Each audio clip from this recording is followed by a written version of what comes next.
The unit is close. Just wait there at the gate and they will see you. You bitch. Did you see that? Nice. So, we knew it was your voice on the phone, fucking dumbass. Yeah, idiots. We've been watching you. Good for you. All right, well, tell us how to open the gate. You can only do that from the control room. How do we get there? Yeah. Looks like a few guests have arrived fashionably late for the Ladoma wedding as Grace finds herself in yet another game fighting for survival. But hey, at least this time somebody remembered to invite somebody from the bride's side of the family, her sister. Tonight in Movie Reviews, we're talking Ready or Not 2, Here I Come. Stay tuned.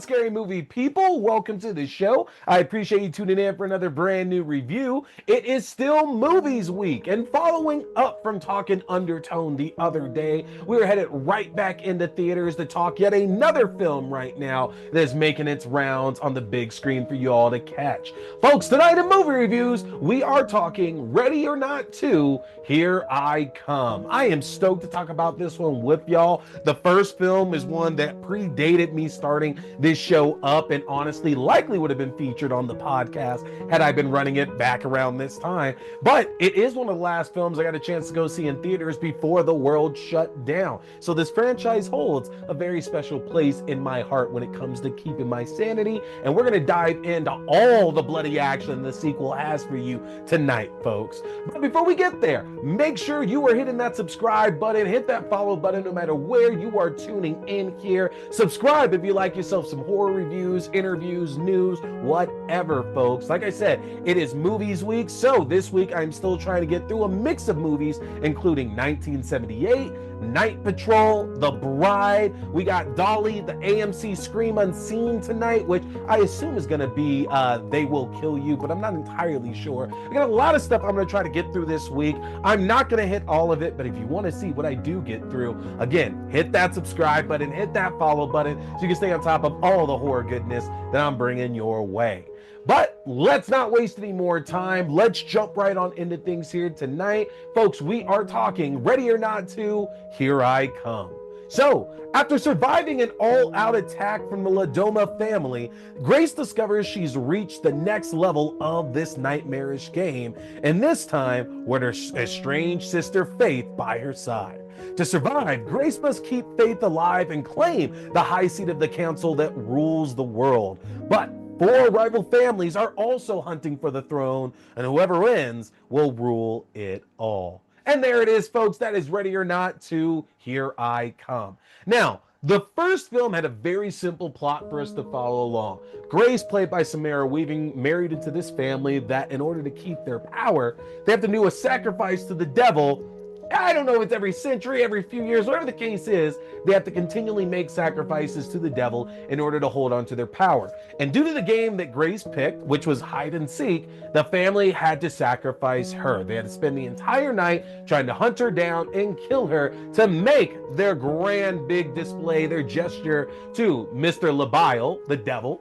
And by doing this, they managed to stay in power. But unfortunately for them, Grace is smarter and scrappier than it seems, and she's able to outwit the entire Ladoma family and survive out through the night with everybody who was left alive dying in an explosion of blood and viscera. It was truly, truly fantastic. Now, this franchise wasn't something that necessarily called for needing more entries in it. That first film is very much self-contained. We get a full story in there. Grace is a terrific character. The Ladomas are fantastic villains surrounding her. The fact that there's some moral ambiguity in there to where some of the family members, they obviously don't necessarily support having to sacrifice people, having to kill people all the time to keep this power. But at the same time, if they don't do it, they're going to end up dead themselves. So it was a nice balance that was going on in that film, but it worked very well just being a one and done. That being said, if we're bringing in a sequel, there's not a lot of other filmmaking teams out there besides Radio Silence that I would trust to bring us another entry and have a good reason for us coming back in. And there actually is one in this particular case. By Grace winning her game of hide and seek against the Domases, it turns out that there is now a power vacuum because the Domases held this high chair in this position of power amongst all these other powerful families that have pledged their allegiance to the devil. And with the Domases gone, now somebody needs to fill that vacuum. So all of these families have one night to themselves to try to kill Grace, and by killing her, they ultimately end up taking the seat that the Domases ended up occupying. Grace has to just make it through the night the same way as it was with her wedding night, and if she does, well, all bets are off at that point, and she becomes the official heir. She's the one taking over.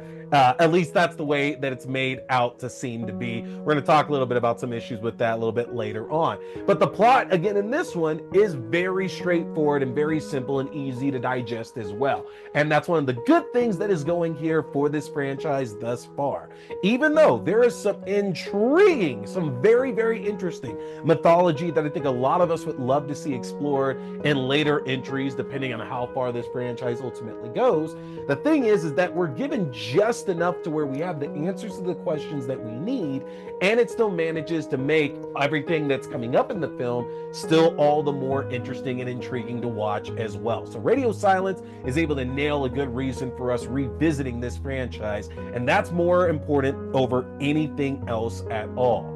What the film does, though, it does bring up a good conversation to be had about horror movie sequels and the idea of doing a part 2 versus just a number 2. We're very much continuing that story on to actually get to a natural endpoint, a natural conclusion to that story that just really couldn't be done in that first film. Ready or Not very much falls into the part 2 category, to where it is the second half of the story that we are seeing in that first film. And even if they make a third movie, which I very, very much hope that they will, it won't change the fact that these first 2 films are going to work splendidly watching back to back in a double feature kind of setting. That is a great way that they are able to ultimately establish this. With that, you got to introduce new characters who also manage to keep the on-screen happenings that much more entertaining. And Lord, Elijah Wood to this cast is one of the smartest things that Radio Silence has done in any of their properties. Elijah Wood is very much at this point in his career to where I think he's got the money. He's had like all the fun making so many good films and working in franchises and properties that he's particularly passionate about. And now I think he is very much in his like no fucks given, just going for projects that I want to do now. And a lot of that very much seems to be horror. You know, it's not like this is even his first, second, third, or fourth horror project that he's been involved with, but you can't lie and say you haven't seen him popping up in much more in recent years. And his turn here, playing as the lawyer to Mr. Labile, the devil's lawyer, is such a delightfully evil and fun role to see him in that he embodies so well. And on top of that, because his character is there like solely responsible for sharing the lore of this franchise without giving too much away, it opens the door that his character could easily be the link to future installments. That if you make other Ready or Not films, TV shows, whatever, you can bring Elijah Wood's character back and might not necessarily have to worry so much about Samara Weaving, Kathryn Newton, or anybody else coming back to do more entries. And that is a big, big win, because Lord, anytime he was on screen was an absolute delight watching Elijah Wood here in this film here. Now, one of the downsides that comes up from this is that what's key here is the relationship between our survivor Grace and her sister Faith, who we were told in the first film that Grace didn't have any family, and it turns out because they are very much estranged. Grace left home when she was 18. Faith was a teenager at that point as well too. Grace couldn't really take care of her, and this has created this gigantic rift between the two because Faith just thought that Grace walked out on her, and Grace is mad at Faith not really seeing things the way that she would hope that she ultimately would. Now, that's not to say it's the worst strife that's been made between siblings in a film before. There's been far worse that's been out there, far more annoying. But radio silence is usually good about not making things too cliche, and this is saying a lot coming from guys who made a couple of Scream films, but yet and still they managed to make this relationship between Grace and Faith fall into cliche, unfortunately. Merely just because we know that if Grace survives throughout the night, all of this is done, at least until the next clause is brought in to torment her further, but all she has to do is make it through the night. And consistently, we see Grace and Faith keep going back to being at each other's throat, which is logical, first time them being around each other in years, but there are people trying to kill you. You have proof of that. You see that Grace is absolutely torn the fuck up. And yet and still we are taking time to have more and more and more of these arguments as the stakes get higher and the other characters get a lot more dangerous. It's one of those things where it's like, okay, I can understand doing like one big blow up before we get to like that third act set piece that has to be resolved to bring them back together. I'd be cool with that. But the amount of times that this gets brought up and it seriously puts them at each other's throat was very much the downer of the film for me. It just didn't seem like it matched what we had seen Grace going through and her able to prioritize and able to actually do some critical thinking in the moment. It took away from that character and it did not endear us to Faith. And that's a big problem because as much as I love Kathryn Newton, and yes, Faith gets some cool moments here in this, in Ready or Not 2 for sure, it doesn't take away from the fact that she's not fully capitalized on as a character. Her existence is very much just there to give Faith somebody, give Grace somebody to really bounce off of. And I realize that we're not really trying to find out that much more about Faith, but it is kind of odd to introduce her and then it ultimately ends up being she doesn't really hold all that much importance to the plot itself. Like she is literally there because she is important to Grace and that's it. And for me, at least, that just wasn't enough to really justify this character having such this big part. And again, I love Kathryn Newton. I'm a big fan of what she did in Abigail and in Freaky. And hey, I'm one of the only few people that enjoy watching Ant-Man 3, but it doesn't change the fact that Faith is just not really written that well here for a sequel that's about putting these two sisters up against the world. Something else at that as well they got to bring up too. So they break their logic in terms of what the rules are about what's going to ultimately keep Grace safe. Because remember, the first film, she just has to make it to sunrise. If she does, she wins, the family loses. That's what ends up happening. In this second film, it's the same thing. You got to make it to sunrise, and if you do, then the other families can't hunt you anymore.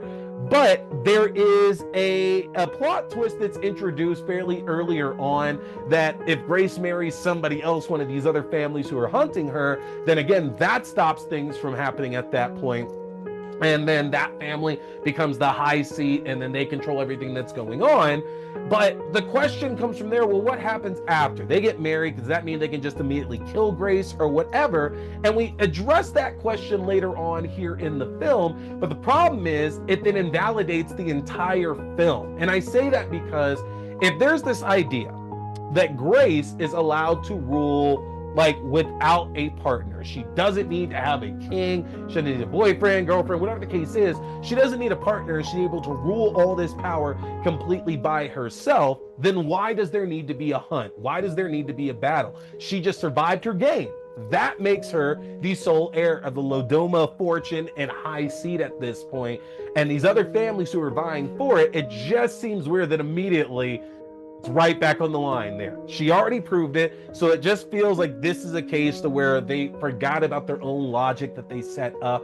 And it really did take me out of it, honestly, to where I was enjoying it so much, but then the ending just goes back and says, well, we didn't really need to do all of this in the first place because you were in charge all along. So that was a big issue that I ultimately had with it. But the good thing out of all this, because I've been talking a lot of bad here about this, is that you are going to get all the stuff that you really enjoyed about that first film. If you want some out of nowhere, completely surprising and bloody kills here, you're definitely going to get that here in this one. I don't think that the set pieces are as fun as that first film. You know, while yes, they're still working within a mansion and a compound, you know, it doesn't seem as there's as many oddball things that cause pain and mayhem mayhem here in the second one as there was in the first. And I appreciate the fact that, you know, we got to go somewhere different because we're not going to get the same exact kind of kills coming back into it, but you will be satisfied. It does just feel, though, like we're taking just a step down from what we saw in that first film. The flip of that, though, is if you have not gotten your share of bodies exploding onto people, you are absolutely going to get more than enough here on this. They got seconds, thirds, and fourths for anybody who wants to see more people just spontaneously combust. It's also funnier than the first film. I think that there were a lot of good comedy in the first Ready or Not film, but that film was played much more somberly than the second one ultimately is. Because in the first one, there were a lot of conflicted family members who didn't necessarily want to kill Grace, or they didn't like the practice in general. They didn't like how morbid everything was, and that put them at odds with what they needed to do to make their own family survive the night. Here in the second film, that's not really present. Everybody, for the most part, wants Grace dead, and because of that, they kind of commit to the comedic bits of it, which works so well. This movie is hilarious.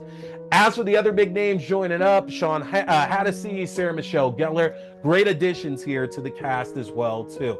You know, in that first film, I don't necessarily think that outside of the father of the groom, there's really a face to put on who the bad guy of the movie was, because it was the entire Ladoma family.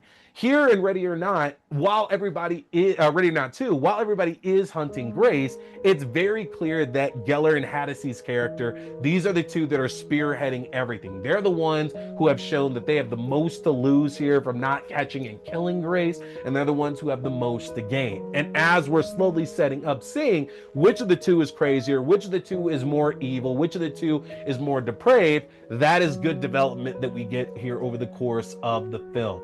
And honestly, to a point to where it would be interesting to investigate their family a little bit more in future entries. No, I don't necessarily think we would see these cast members come back, but doing prequels that follow the other family members, I think that can end up being very, very interesting for this franchise, as it obviously is going to need to find its own identity of where to go once Samara Weaving is kind of done being involved. So following the Danforth family, that is a great way to keep this series ongoing.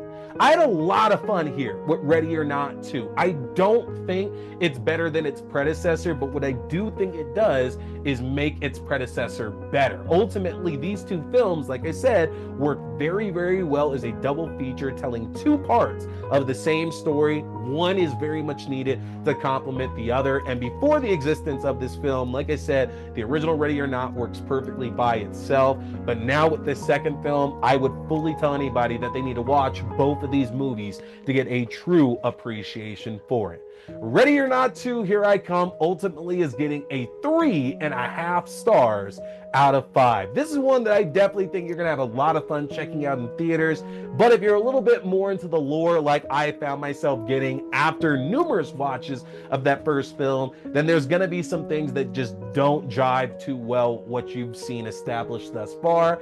And the fact that some of the additions they go for here in this second film just don't seem to be fleshed out the way they need to be. Unfortunately, this doesn't end up being the home run that it very easily seemed like it could be.